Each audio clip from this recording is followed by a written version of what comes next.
apa sih yang membuat seorang anak itu bisa menjadi stunting? Jadi faktor resikonya itu apa? Yang bisa mungkin sejak awal bisa kita intervensi gitu dok. Iya, stunting ini memang ternyata bukan terjadi instan ya dok. Jadi panjang sekali perjalanannya. Faktornya itu bahkan berangkat ketika si ibu saat dia remaja. Jadi waktu ibu remaja ini bagaimana gizinya, kemudian bagaimana lingkungannya, itu akan berpengaruh ketika dia melahirkan suatu anak.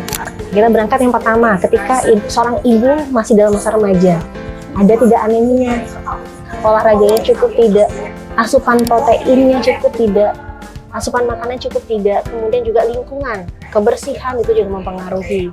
Kemudian ketika dia akhirnya menjadi ibu hamil, saat ibu hamil pemeriksaan rutin dilakukan tidak di dokter kandungan ataupun di bidan, kemudian minum obat tablet tambah darah tidak, itu kan sudah sangat mempengaruhi ya untuk perkembangan bayi yang sedang dikandung. Kemudian kita masuk ketika bayi lahir itu disusui secara eksklusif atau tidak, kemudian diberikan MPASI usia 6 bulan sampai 2 tahun dengan porsi makanan yang sesuai atau tidak, terutama protein hewaninya, itu mempengaruhi sekali. Kemudian juga ketika bayi itu dan menjadi anak ya, ketika umur 1 tahun sampai 2 tahun rutin tidak dibawa kontrol, entah itu di puskesmas atau ke dokter anak, itu juga mempengaruhi.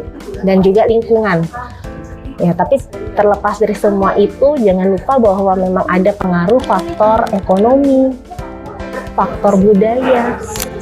Ya, bagaimana ya, maksudnya kita kan harus melihat itu juga sehingga kita bisa mencari solusinya ya, makanya disebut tangga ini masalahnya multidimensi. Iya, tidak hanya dari ayah, ibu dan anak, memang faktor luar juga ada peran penting.